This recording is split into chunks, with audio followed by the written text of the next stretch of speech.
take off, take flight with you. For we never fly, but we're flying. Hi everyone, welcome back to another episode of Take Flight Podcast. This is episode number 147, and as you can see from the title, this is one of our solo takeaway episodes, and this week hosted by me, Shuwel, one of the 4 members of the Take Flight Podcast team. Now, these takeaway episodes are short, bite-sized episodes of around 10 minutes where each of us take turns to share some takeaways and learnings which we think would be of value to others.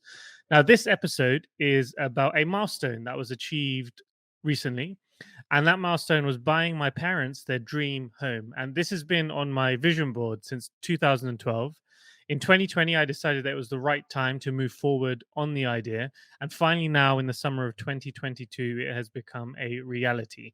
Now, through that process, I learned a lot. And there are 7 lessons that in particular came to mind, which I believe can be applied in many scenarios beyond just this one, in business and also pleasure, which I plan to share in this week's Take Flight Takeaways episode. So, lesson number 1, starting with a clear purpose and why. So, some context. In 1990, I was born into council housing. It was my mum, my dad, and I, and we shared this particular house with my dad's business partner at the time and his family. Now, cozy is an understatement, but that's where my story began. Now, since then, having parents with strong values and with a hard work ethic, they gave me the foundations to build the life that I have now. Now, fast forward to 2012, I had just graduated as the first person from my family to go to university. And I had the chance to go abroad and start an international career. Now, seeing what my parents went through while growing up and some of the financial difficulties that they had at particular moments, I wanted to ensure that from the first year of my career after finishing university, saving and investing was a priority, while also, of course, maintaining a lifestyle that kept my motivation up to keep pushing on. So I set a goal in 2012, and that was that I wanted to buy a home for my parents to say thank you for all their hard work and commitment for raising my brothers and I. So that was my why. Now, obviously, it's very important on the how. So, how did I do this? And this brings me to lesson number 2, paying yourself first, investing, and having assets fund assets. So, rather than rush into a purchase back then, I wanted to build a strong foundation first. Through making the most of this international career and window that I had found myself in, work as hard as I could, save, and then invest into assets that appreciate over the long run and generate cash flow straight away. So then at a later date, not only could I have a lifestyle that was being funded irrespective of my career or where in the world I was working, but I could also fund a home for my parents that they deserve. Now, lesson number 3, however good the plan, you will still get punched in the face. Now, fast forward to 2020, I'd got myself in a position where we could start considering looking for a home for my parents. My real estate company, Ahmed Capital Group, was now in full swing. The career was going well in parallel. And despite the pandemic, God willing, we were all in a good space.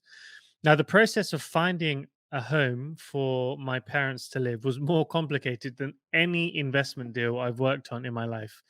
There was a very hot market in the UK. We viewed probably more than 40 properties. And once we found the one that we wanted, it was actually contingent on multiple other transactions going through at the same time. And all these other transactions included families moving from their homes. This meant that a process that normally takes about 6 months took 2 years.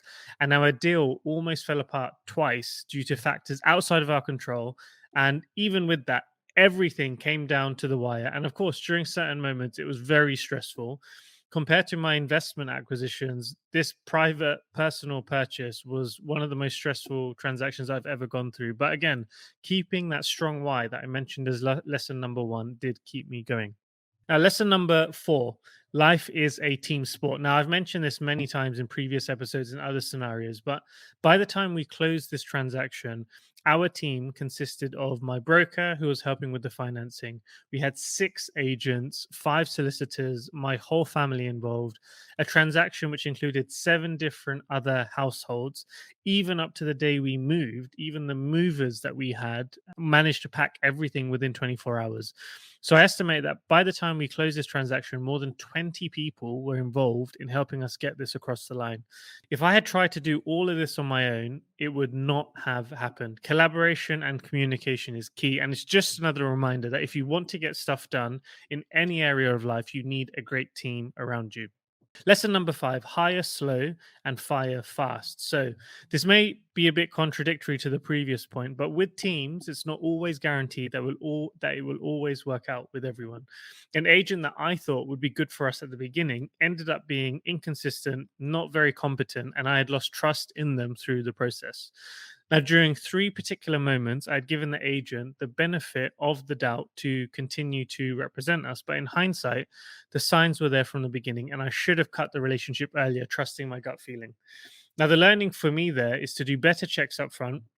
Of course, everyone deserves a second chance because mistakes happen. But after that, if issues still continue, it's better for everyone to stop and just move on. Lesson number 6: the value of small moments adding up. Now, by the time we closed this transaction, it crystallized to me the value of doing small things well consistently, and those moments adding up to create a big outcome. Small moments, for example, my solicitor offering to use the reports that had been issued by a previous buyer, um, deciding to identify new agents who are actually happy to work on a Sunday outside of their usual hours to ensure that the transaction continues to move forward, to connecting multiple parties to keep everyone updated on how things are going and agreeing for everything to be remediated within the same day. Now, individually, these things, they don't sound like a lot, but by the end, it does add up to make a big impact. And again, another lesson which can be applied in all areas of life: ensure that every small step is done well so that the larger outcome will be delivered. And finally, lesson number 7: shared achievements with the family is priceless. So, I'm back in the UK at the moment, and I'm recording this from the new home. And being able to wake up in the morning, come downstairs, and see my mum make us food in her dream kitchen, seeing the impact that this has had on my parents in terms of their quality of life and giving them this bigger amount of space.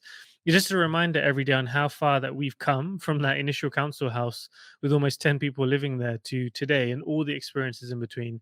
It's an important milestone for our household, and it's given me more fuel than ever to push on, think bigger, and create even more moments in the next 10 years. So, in summary, 7 lessons from buying a home for my parents. Lesson number 1: starting with a clear purpose and why. Lesson number 2: paying yourself first, investing, and having assets fund assets. Lesson number 3: however good the plan, you will still get punched in the face. Lesson number 4: life is a team sport. Lesson number 5: hire slow, fire fast. Lesson number 6: the value of small moments adding up. And lesson number 7: shared achievements with the family is priceless. So, that's it. I hope that's been useful. In case you have any questions, don't hesitate to reach out. You can find me on LinkedIn, Shuwel, Shuwel, or Instagram at Shuwel1. Please make sure to check out our previous takeaway episodes in case you haven't. Regarding some of the investments that I've mentioned in this episode, I actually break them down in a lot more detail in episode number 129. If you are curious, feel free to check out that episode. Now, if you haven't done so already, please do also subscribe to us on whichever platform you listen to us on. Leave a review if you have 30 seconds to spare, or even share this with someone who you think may find it helpful.